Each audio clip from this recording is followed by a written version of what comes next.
प्यारे बच्चों, हम लोग चल रहे हैं चैप्टर 2 की सारी MCQ questions of class 10th। ये आपके लिए वेरी वेरी इंपॉर्टेंट है बच्चों। मेरे साथ आप इस वीडियो को देखते रहिए। आज मैं सभी चैप्टर्स का सारा एमसीक्यू क्वेश्चंस का वीडियो आज सेंड करूंगा, जिससे आप आसानी से एग्जाम में 40 out of 40 marks MCQ questions में ला सकें। चलते हैं, देर नहीं करते हैं, इसी कड़ी में आगे बढ़ते हैं। तो सबसे पहला नंबर क्वेश्चन है इस अध्याय का एक्सरसाइज 2.1 से। y बराबर px का ग्राफ दिया गया है और बहुपद px के शून्यकों की संख्या क्या है। तो बच्चों यहां पर आप देखिए कि px अक्ष पे, x अक्ष पर ये जो ग्राफ जो ड्रॉ किया गया है वो कितनी बार प्रतिच्छेद कर रहा है? 1, 2, 3। तो इसके कुल शून्यकों की संख्या क्या हो जाएगी? 3, यानी सी इज द राइट आंसर। बच्चों ऐसे क्वेश्चंस में समय वेस्ट नहीं करना है और आपको इन सारी क्वेश्चंस से आपका टाइमिंग सेव होगा। आप जल्दी से मूव ऑन करेंगे ताकि कैलकुलेटिव क्वेश्चंस के लिए आप ज्यादा टाइम दे सके। चलिए मूव करते हैं क्वेश्चन नंबर नेक्स्ट के लिए। चलिए तो देखिए क्या कहता है, यदि अल्फा और बीटा द्विघात समीकरण ax square plus b x plus c के दो शून्यक है तो अल्फा प्लस बीटा का योग क्या होगा। बच्चों ये कॉन्सेप्चुअल क्वेश्चंस है और ये आपको याद रखने हैं कि ax square plus b x plus c अगर एक द्विघात बहुपद है, यहां समीकरण नहीं होना चाहिए, यहां होना चाहिए बहुपद, क्योंकि जो समीकरण होता है वो 0 के इक्वल होता है। तो यहां पे ये गलत है क्वेश्चन। ये x square plus b x plus c द्विघात बहुपद के लिए जो इनके शून्यकों का योग होगा, यानी अल्फा प्लस जो बीटा होगा वो हो जाएगा माइनस बी बाई ए, जहां बी क्या है? एक्स का गुणांक है बच्चों, है ना, और ए क्या है? एक्स स्क्वायर का गुणांक है। और अल्फा इंटू बीटा क्या हो जाएगा? अचर पद बाय एक्स स्क्वायर का गुणांक, है ना। तो इन दोनों में से कोई भी एक क्वेश्चन आ सकते हैं, आपको याद रखना है इन दोनों क्वेश्चंस के सॉल्यूशंस को। तो अब ये आंसर किस में दिखाई दे रहा है बच्चों? ए में। तो माइनस बी बाई ए आपका क्या हो जाएगा? Right answer. चलिए उसी तरह से यहाँ पे ठीक वही क्वेश्चन दूसरा नंबर क्वेश्चन में दे दिया है कि अगर द्विघात, यहाँ पे भी आपका ये द्विघात बहुपद होगा, बहुपद होगा, समीकरण नहीं होगा बच्चों, है ना। X square plus b x के दो शून्यक है अल्फा इंटू बीटा, तो इनके अल्फा इंटू बीटा का वैल्यू क्या होगा? तो क्या हो जाएगा? अभी क्या बताया आपको? अचर पद बटा एक्स स्क्वायर का गुणांक, यानी सी बाई ए। तो c by a is the right answer. तो डी इसका राइट आंसर हो जाएगा। बच्चों अब थोड़ा सा इनके क्वेश्चंस में ट्विस्ट आ सकता है। यदि अल्फा और बीटा बहुपद x square plus 2x plus 1 के शून्यक हैं, तब 1 by alpha plus 1 by beta का वैल्यू क्या होगा? तो ऐसे क्वेश्चंस को देख के घबराइएगा नहीं मेरे बच्चों। यहां पे देखिए क्या पूछ रहा है, बहुपद क्या दिया हुआ है? बहुपद जो दिया हुआ है वो x square plus 2x plus 1। उम्मीद कर रहे हैं कि आप भी मेरे साथ पेन और कॉपी के साथ बैठे हुए होंगे, है ना। तो अगर आप पेन और कॉपी के साथ हैं तो आपको इस वीडियो को देखने का मजा आएगा और आसानी से सारी क्वेश्चंस भी समझ में आएंगे। चलिए तो पता लगाइए कि ए का वैल्यू यहाँ पे कितना है? 1, बी का वैल्यू कितना है? 2, और सी का वैल्यू कितना है बच्चों? 1 है, राइट। ये तो आपको सभी को पता है। और क्वेश्चन में क्या दिया हुआ है? 1 by alpha plus 1 by beta का वैल्यू क्या होगा? तो इसको जरा हल कीजिए।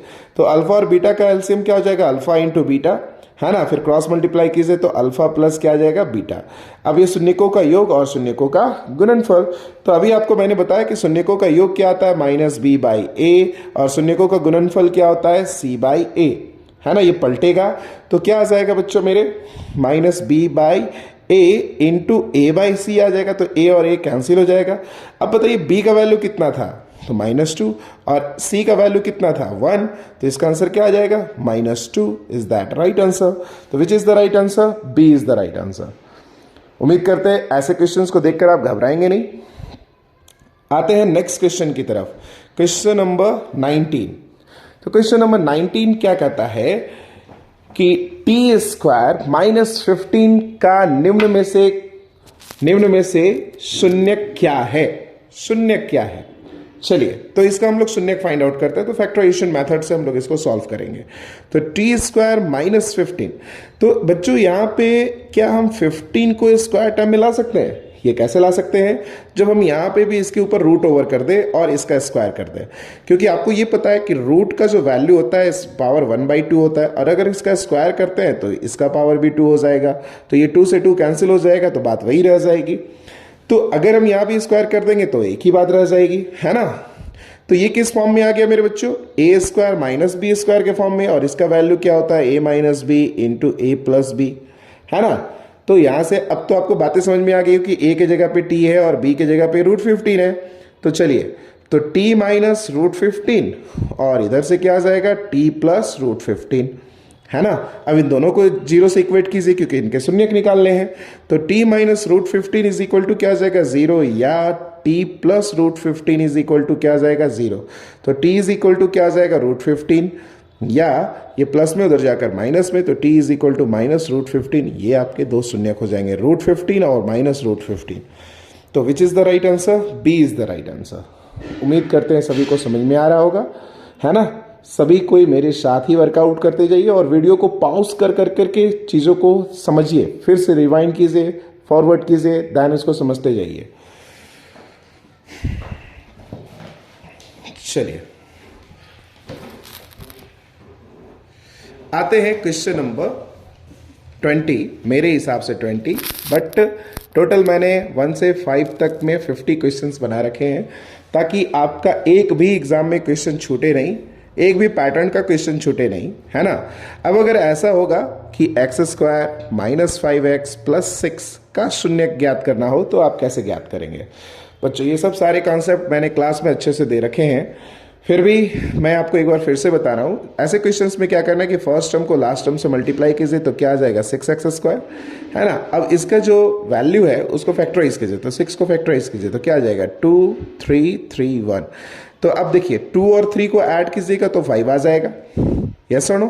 लेकिन क्या ध्यान रखना है कि माइनस में आना है, तो कैसे इसको लिखिएगा? x² minus 2x minus 3x plus क्या? 6। अब दोनों को ऐड कीजिएगा तो माइनस भी आ जाएगा, दोनों को मल्टीप्लाई कीजिएगा तो 6x² भी आ जाएगा।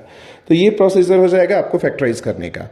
तो यहां से क्या आ जाएगा? x² माइनस 2x एक साथ ब्रैकेट में आ जाएंगे, माइनस ब्रैकेट के बाहर आ रहा है तो अंदर का सारा साइन चेंज हो जाएगा, तो जो माइनस में था प्लस में, जो प्लस में था वो माइनस में।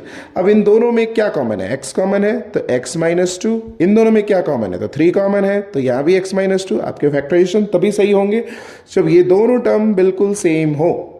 चलिए, तो इन दोनों टर्म में से हम कॉमन निकालते हैं x माइनस 2, यहाँ पे क्या बच रहा है? x माइनस 3, तो ये आपका आ गया फैक्टराइजेशन। अब अगर इसको शून्यक निकालना है तो इन दोनों को 0 से इक्वेट कीजिए, तो x minus 2 is equal to 0, या x माइनस 3 इक्वल टू 0। तो यहाँ से x का वैल्यू क्या आ जाएगा? 2, या x का वैल्यू क्या आ जाएगा? 3। That's your answer. तो चेक कीजिए ये आपका कौन सा आंसर हो जा रहा है, 2 और 3, तो C is the right answer. बच्चों इसी क्रम में हम आगे बढ़ते हैं। तो अगला जो क्वेश्चन है, इसमें जो अगला तरह का जो पैटर्न का क्वेश्चन आएगा वो ये आएगा कि एक द्विघात बहुपद क्या होगा जिसके शून्यकों के योग तथा गुणनफल 0 और √5 है। यहाँ पे क्या दिया हुआ है? शून्यकों के योग क्या दिया हुआ है? 0, और इनके गुणनफल क्या दिया हुआ है? √5। सॉरी बच्चों, तो देखो इनके शून्यकों के योग और शून्यकों के गुणनफल दिए गए, तो इस हिसाब से जो तुम्हारा द्विघात बहुपद होगा मेरे बच्चों, वो क्या होगा? x² minus alpha plus beta x plus alpha into beta. अब यहां पर इनके वैल्यूज को पुट कीजिए and you will get the answer. तो आंसर क्या हो जाएगा? x² minus alpha plus beta की जगह पे क्या आ जाएगा? 0 इंटू एक्स प्लस √5। तो ये पूरा का पूरा टर्म 0 हो जाएगा, तो you will get the final answer is x² plus √5 is that your answer. तो देखिए ये किससे मैच कर रहा है? x² plus √5, this is the B is the right answer. तो इस तरह के और भी क्वेश्चंस हो सकते हैं, यहाँ पे कोई अलग अलग वैल्यू हो सकता है, मेथड सेम होगा और आप इसी अकॉर्डिंग आंसर्स दे सकते हो। चलिए बच्चों इसी क्रम में हम आगे बढ़ते हैं। तो ये इतना जो क्वेश्चन रहा, अब ये क्वेश्चंस, इस तरह के कोई भी क्वेश्चंस आएंगे, जितने इस अध्याय से जितने भी क्वेश्चंस आ सकते हैं, जितने भी क्वेश्चंस की पॉसिबिलिटी, वो मैंने सबको बना दिया इस वीडियो में। तो उम्मीद करते हैं आप इसको फिर से प्रैक्टिस करो, 2 बार वीडियो का स्पीड बढ़ा करके 1.25 पे 1.5 पे स्पीड बढ़ा करके 2 बार एटलीस्ट देखो, तो आसानी से ये आपको समझ में आ जाएगा। दोबारा इस चैप्टर के लिए आपको कोई भी मेहनत करने की आवश्यकता नहीं है। थैंक यू बच्चों।